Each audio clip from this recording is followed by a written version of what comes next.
پاکستانی ڈرامے کا ہر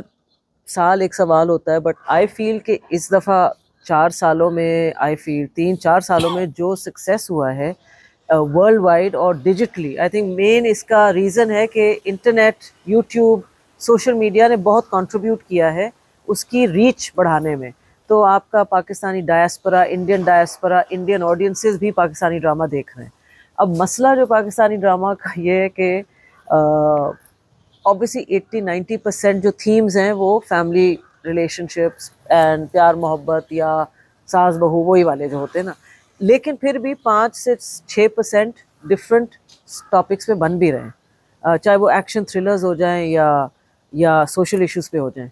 تو مسئلہ صرف آئی تھنک لوگ زیادہ تر ریٹنگز پہ obviously چینلز ڈپینڈ کرتے ہیں کہ ایک چیز اگر ہٹ ہو گئی تو پھر obviously اسی طرح کے تھیمز آپ بناتے جاؤ، because at the end of the day دھندا ہی ہے، بزنس ہے، آپ نے چینلز میں پیسے کمانے ہیں. تو لیکن کچھ چینلز پیسے کمانے کے ساتھ ساتھ ایک اس طرح کی چیزوں میں بھی انویسٹ کر رہے ہیں، 4 ایپیسوڈ، 8 ایپیسوڈ، 12 ایپیسوڈ یا ڈفرینٹ ٹاپکس بھی لے رہے ہیں. سو